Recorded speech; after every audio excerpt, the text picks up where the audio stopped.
We are less than 24 hours away from the launch of PSO2 New Genesis coming over to the PS4, and today I am here to give many fives, actually, I believe five tips on what to do if you are starting to play PSO tonight, or what you need to do first, as far as some helpful tips. Before we get into it, though, if you are new here, hello, welcome to your #1 stop for PSO2 New Genesis gameplay, how-to, and all that jazz. And also, I do want to give a giant thank you to everybody that's supporting over on Patreon and Twitch. We will go more into that in a moment. And also, don't forget, I will be streaming tonight for the launch of a New Genesis over on the PS4. So if you plan on playing it and going to be playing on Ship 1, come say hi. Or maybe you just want to see if the server's on fire. We will see later tonight. So be sure to check that out over on Twitch. Link in the description.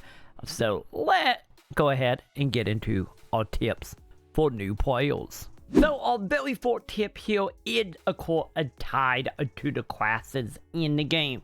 So when you make your character for the first time, you are only gonna have 6 classes to choose from, with Hunter, which is pretty much our warrior class, Ranger, which is our long range kind of support class, since it does have ability to do more damage to certain enemy by marking them for other players.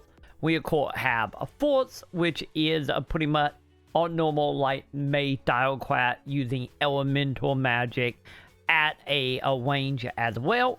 And then we have our Tekka, which is pretty much our quote range mage heal with, of course, being able to still do elementals as well. But now you're going to be hitting a lot closer to the enemy than you would as a Force. Gunner is pretty much our mid-lane class that is pretty much made up of building up combos to a really high amount of damage. And then we got Fighter, which is another quote wing character here, but that one is very much about quick attack and of course evasion as well here. So them are the archetype we're gonna have right out the gate. There is a total of 9 classes as of now inside New Genesis, but they are not accessible to you actually get in the game. But do not worry, once you get in the game, you can get a path tutorial. You can, of course, change your class at any point. Since, lucky enough, PSO work very similar to other games such as Final Fantasy 14, where you can change your classes more or less whenever you want. You will have to go back to town, but you can pretty much do it anytime, as well as having a subclass that will give you extra benefits, as well as leveling up right along with your main. And as far as the 3 extra classes that you gotta get in the game to choose from, we of course have Braver, which is another quote range mix with long range, since you have the power to use a katana and a bow at the same time, which will let you change out if you want to be close up or far range as you see fit. Then we have our Bouncer class. This is a class that mainly use the feet for doing like pretty much kung fu on enemy. That is also a quote range class. And then we have Waker, which is the last class we got at the moment, which is pretty much a jack of all trade type of class, since it is technically a version of the Summoner from bait PSO2, and you can call summon 3 familiars as of now, and each familiar is pretty much tied to a type, might it be a quote range, mid range, or long range. So if you're looking for a class that is pretty much can do each of the type of combat right along with the mobility, Waker might be the one to look at. And then the next thing we need to talk about here, which is called the map for PSO2 New Genesis. The map itself is very important, and not just so you can get around the environment, but mainly because of what we need to do in the map here. So the main thing of interest when it comes to the map itself, at least for when you're starting out, you will only have access to Alio, which is called this area right here, to your complete some of the main story to get access to the other regions. But the same will apply for the other regions once you unlock them. The main thing of interest, as soon as you can, ideally what you want to do is hunt down all the landmarks. So of course, to start off, we do have our Aruka devices. These will be, of course, the places where you can teleport from one place or another. So these are very important so you can get around the map quickly, especially for doing like dailies or weeklies, or if you need to hunt specific some type of enemy or whatnot. So be sure to get all of them. The next one of interest is called Cocoons, and we will go more into detail on Cocoons in a moment. But Cocoons are very important when it comes to actually unlocking content. And then we have ourselves towels. Towels are pretty much the same as Cocoons. The only difference is here, usually towels are a little more harder, and there are not as many in each region. And then we have, of course, our mags. Our mags are very important since by giving item to the mag, it will, of course, boost overall ability, such as like right now. Is of course by feeding the mag, we can get extra drop weight and extra experience on. And I do have a whole video all about the mags to go way more into detail because it's a bare minimum. So if you want to know more about them, check out the video above on that. And then the other thing we have here is called our purple triggers and our yellow trigger. Purple and yellow triggers are pretty much where you will go if you are trying to level up quickly to get farther and farther in the end game, or if you are just trying to get some levels under your belt to unlock certain content. So to start off, yellow is the main one important. Purple is more like what would be kind of counted as semi end game for that region. So make sure you run around, get all the landmarks because like I said, cocoons are very important. So our net tip here is Cocoons and Tower. So the biggest thing about Cocoons and Towers is most of these will be like standalone little dungeon. Might it be defeating enemy, a boss, or doing some type of jumping platforming type of challenges. But the main reason you want to do these is, of course, as you beat them, you will unlock skill points. And skill points is super important, especially for getting your battle power up, since the best way to think of battle power is pretty much like stop gaps. You must be a certain battle power to unlock other content here. So this will happen a few times throughout the story, and of course the most easier way to get your battle power up is by getting skill points, which we'll go ahead and bring it to our net tip, which is level up your skill tree. Because with each of the points you get from doing the Cocoons and Tower, will go according to unlocking the skills. Every class have a individual skill tree here, but the main thing of interest, which is another reason for the point of the Cocoon, is for every Cocoon you get and every skill point you get, that is for every class in the game. So if you want to at one time as say your hunter, you will get the skill point, and then how many skill points you got once you finish up the Cocoon, you will have that amount on every single class.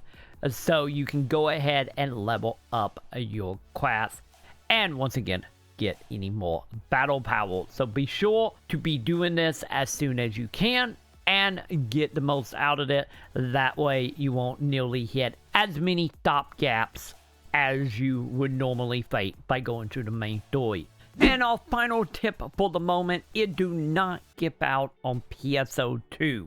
I know you might be starting New Genesis, wanting to play New Genesis, and I can understand only wanting to check out the new shiny game, especially with PSO being at that point 10 years old, and a little rough around the edge and some points here. But with that being said, you do not need to skip out on it. If anything, just for this, because the main thing of interest in bait PSO here, if you have no interest in playing it otherwise, is a court tied to the star gems. So the thing is about star gems is this is a currency just like AC, which is a pay currency. But with that being said, XG you can also get in-game through doing activity. There is only a handful of ways to get that material inside of New Genesis. Might it be through certain events or giveaways and whatnot, because that currency will be used in a lot of ways. Might it be giving you extra storage, being able to auto sell stuff, being able to of course open banners to try to get your hands on outfits and equipment. There is many reasons you want to be getting star gems here. With that being said, inside of New Genesis, there is a handful of ways that you can get a crap ton of this. So the first and most easier way will be of course by playing through the main story here. The thing is about PSO and its story is a lot of them are very much cutscene driven. So there is a lot of talking and a lot of just waiting around, because the PSO2 sadly doesn't require you to just mainly view it as such as a visual novel, which I know can be a turn off to a lot of people. But with that being said, there are a few fights here and there as you go through each of the episodes or each of the expansion for Bait PSO, that once you get farther in, there will be more and more gameplay there. But for the most part, it is very much a visual novel. But the main thing about this is by playing through the chapters, might it be skipping, might it be actually paying attention, this is on you to decide. But either way it goes, by completing the chapter, you will get your hands on a whole bunch of items and a whole bunch of star gems that you can use. And by the time this is all said and done, you're looking like you're going to get a couple of thousand star gems. Once again, I got a video breaking down the Zap Mat on how much you're getting, a link above. And if you want any more than that, by also completing the story, you of course unlock titles. And by unlocking titles, you will have the option to, once again, not only get other items, but you can also get you a crap ton of star gem, like for example here, 200 star gem, which is roughly about $10 roughly in real money. So do not sleep on the main story of Bait PSO. Do not sleep on your title. But that's not it. There is also other way to get your hands on it, such as coming to the casino in PSO, and by playing a game scattered called the casino. Might it be from like blackjack to slots to other mini games here, is all the currency that you can make from playing in the casino is 100% in-game currency. You can't buy it, so you have to play the game to unlock it. Or you can also get them by doing your dailies as well here, since the dailies will go ahead and give you tickets that will get your hands on some of the currency that you can then play in the casino as well. And the main point of this is by collecting casino coins, you can go ahead and trade in the coins to get any more star gems, and you can do these on a weekly cycle as well. So once again, as you can see, this is a great way to get you a whole bunch of star gems. That way you can make not only your character and your account better in New Genesis to be able to do more, but also get your hands on any more cosmetics and outfits and other knickknacks for your character as well. So this is a must if you going to go down the rabbit hole of paying to get access to more premium add-on for PSO2, but in a way that you can do totally for free. And there you have it. There is 5 tips to help you get the most out of New Genesis when starting off here. Of course, I will have more videos like this because there are a lot more tips we can give. And of course, you can go ahead and leave some of your own tips in the comment below to help out all the new players. And as well, I will more than likely be posting a PSO2 version of this as well for any of you guys that are just interested in PSO2, not so much New Genesis.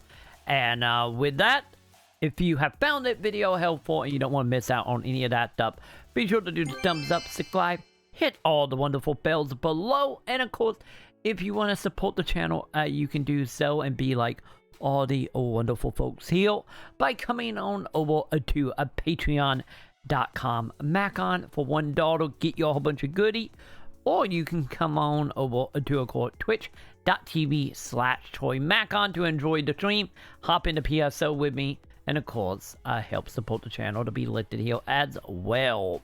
And with that, that's going to go ahead and do it for me, and I will see you all in the comments.